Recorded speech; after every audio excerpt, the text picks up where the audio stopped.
Hey, bonjour tout le monde, j'espère que vous allez bien, bienvenue dans une nouvelle vidéo dédiée à Python. On s'intéresse aujourd'hui aux décorateurs, on avait vu les générateurs lors des vidéos précédentes, aujourd'hui ce sont les décorateurs. Vous allez voir que c'est très pratique les décorateurs. Nous on va plutôt les utiliser dans les prochaines vidéos, utiliser des décorateurs fournis, on va dire, notamment Click. Et nous, aujourd'hui le but c'est de découvrir un petit peu ce qui se cache derrière les décorateurs sans être un champion de ça, mais vous allez voir que c'est très très pratique. Les décorateurs, ça sert à quoi? Donc, vu son nom, ça sert à décorer une fonction. Donc, sans modifier la fonction, on va pouvoir modifier ses capacités, étendre cette fonction. L'intérêt, c'est quoi? C'est d'éviter de dupliquer des codes. Ça va permettre, par exemple, si vous êtes plusieurs à travailler sur une même fonction, vous ne savez pas trop ce que fait cette fonction-là, mais vous voulez quand même l'adapter, vous n'allez pas toucher au cœur de la fonction, vous allez venir rajouter une surcouche dessus grâce à ce décorateur. On pourrait le résumer, une fonction de fonction. C'est totalement faux de dire ça, puisqu'en fait, les décorateurs sont de deux types. Il y a les fonctions et les classes. Donc, c'est une fonction de fonction ou une classe de fonction. Mais bon, le résumé, alors, en parler comme ça, c'est pas forcément terrible. Vous allez voir la démonstration. Alors, mettons qu'on ait, voilà, hop, une fonction. Et hop. Donc une fonction que j'ai appelée ma fonction qui fait hello Xavkey. Return, hop, on a dit hello Xavkey. Ok, donc je l'imprime, je l'exécute et je la print. Donc ma fonction, hop, hop. Donc là, jusque-là, rien de nouveau, hello Xavkey. Donc moi, ce que je veux faire, c'est, là, je veux rajouter un message juste avant qui dit message. Mais admettons que je vais le faire sur plusieurs fonctions qui existent ou que je ne souhaite pas retoucher l'intérieur de cette fonction-là. Donc là, si je le fais comme ça, bien sûr, j'ai message .hello Xavkey. On va utiliser, nous, le décorateur pour pouvoir faire ça. Vous allez voir, donc on ne retouche pas l'intérieur du code. On crée une nouvelle fonction que je vais appeler deck comme décorateur.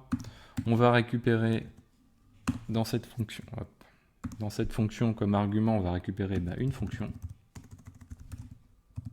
Alors moi, je vous mets des titres en français pour bien que ce soit, on va dire, assez pédagogique. On va récupérer une fonction et on va bien sûr la retourner, cette fonction. Et là, on va pouvoir faire notre fameux print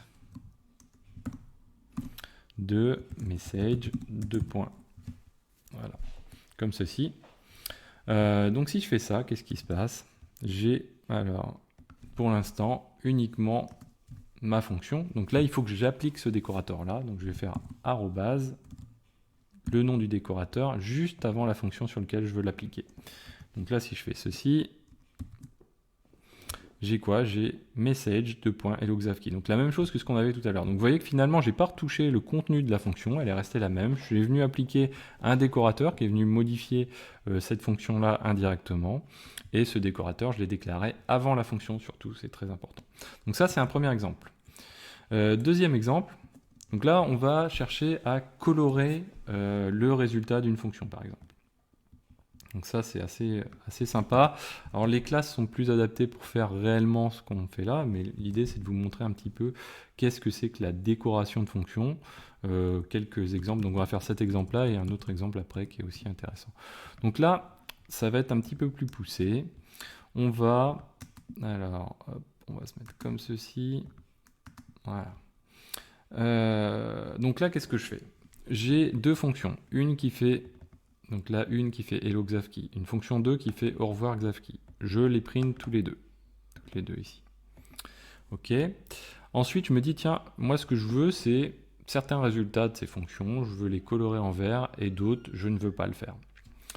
Donc là, pour ça, on va se dire, tiens, le vert, c'est quelque chose qu'on va appliquer un petit peu assez souvent sur des résultats de fonctions, mais je ne veux pas retoucher chaque fonction une à une, aller juste mettre dans le print qui va bien ou dans le return qui va bien, mettre la petite coloration qui va bien, parce que ça va demander du temps. Et puis le jour où je veux changer de couleur, voilà, il va falloir que je le fasse un peu partout, ça va pas être terrible. Donc là, je crée un décorateur. Ce décorateur, je l'ai appelé vert. Vous voyez ici, je lui passe f comme une fonction, et derrière, donc là, j'ai rajouté par rapport à ce qu'on a vu précédemment un outil qui s'appelle FuncTools et j'ai importé de cet outil Wraps. Donc Wrap, vous voyez que c'est un décorateur qui permet de récupérer les éléments d'une fonction dans son intégralité. Donc pour appliquer ce décorateur, qu'est-ce que je fais? Je dis bah écoute Wrap, je vais t'appliquer à une fonction que je vais appeler wrapper ou wrapped, peu importe. Et cette fonction, c'est dans cette fonction-là que je vais faire les modifications de ma fonction initiale qui a été passée au décorateur. Donc là, par exemple, sur la fonction 1, je passe le décorateur vert. Ce décorateur vert, il récupère la fonction. La fonction, elle est passée à Wraps. Wraps, lui, il est appliqué à la fonction qui est en dessous, qui permet de récupérer les éléments, non pas l'objet fonction, mais vraiment ce que contient la fonction. Et ça va nous permettre de travailler, voilà, plus exactement, ça va nous permettre de travailler ce qui est contenu par la fonction, donc c'est-à-dire le résultat de la fonction lui-même. Et là, on va donc appliquer notre fonction qu'on a récupérée, notre objet fonction, les arguments qui ont été passés, et on ajoute ça à une variable qu'on indique comme R, par exemple. Cette variable, dessus, on va se dire, tiens, cette variable, je vais lui appliquer ma coloration vert. Donc, qu'est-ce que c'est qu'appliquer la coloration vert? C'est juste de dire, écoute, on commence les caractères verts à partir de cet endroit-là, et on finit les caractères verts à partir de cet endroit-là. Dedans, j'applique toujours mon format, comme on l'a déjà vu lors des vidéos précédentes, où je récupère et j'injecte la variable R dedans. Donc tout ça, ça constitue ma phrase que je return. Là, le premier return, ça permet de return au niveau du def wrapped ou wrapper, comme on le souhaite. Donc, pour l'instant, je suis encore dans ma fonction vert, n'est-ce pas, dans mon décorateur. Et donc, du coup, pour pouvoir que ma fonction vert retourne cet élément-là, il faut que je fasse un return de la fonction wrapped. Donc, je fais un deuxième return qui est à un niveau plus haut. Return wrapped. Et là, du coup, c'est ce qui est appliqué. Donc, pour appliquer mon décorateur, bien sûr, toujours mon arrobase vert. Donc, je lance ceci. Alors, on va se mettre ici. Voilà, comme ceci. Donc, je lance ceci. Et là, qu'est-ce que j'ai? J'ai bien ma première fonction ici qui retourne vert. Et ma deuxième fonction qui retourne rien. D'ailleurs, tiens, j'ai un petit espace ici que je pourrais supprimer, voilà, comme ceci. Voilà, comme ceci. Si je veux changer, je peux copier, coller. Il y a autant de fonctions que j'ai, je vais pouvoir appliquer cet élément-là. Voilà, donc là j'ai inversé les couleurs. Si je le veux partout, je vais pouvoir le faire comme ceci. Voilà, toc. Et là, je vais avoir du vert partout. Donc ça, c'est un exemple, par exemple, avec de la coloration. Généralement, la coloration, c'est plutôt géré par les classes. On va instancier une classe, on va lui passer le résultat de quelque chose, et cette classe va faire que d'appliquer une couleur, par exemple. Donc ça, c'est un exemple avec les couleurs. On peut faire la même chose exactement avec un timestamp, par exemple. Donc, on repart sur la même chose que ce qu'on avait ici. Hop, voilà, on va remettre ça d'équerre, voilà, toc toc. Donc là, qu'est-ce que je fais? Hop, celui-ci, on va le supprimer, voilà. Donc là, j'ai quoi? J'utilise une librairie datetime qui va me permettre de travailler le temps. Dedans, qu'est-ce que je vais faire?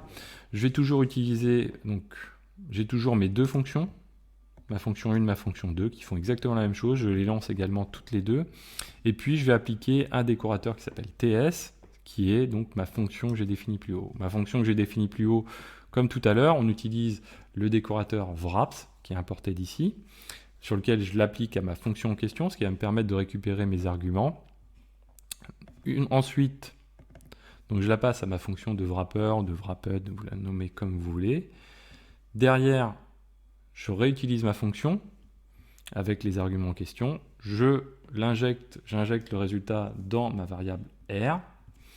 Et ensuite, là, je peux en faire ce que j'en veux. Donc là, je crée une nouvelle phrase. Et cette phrase, qu'est-ce que je fais? Je lui dis, écoute, je te passe deux éléments qui sont là.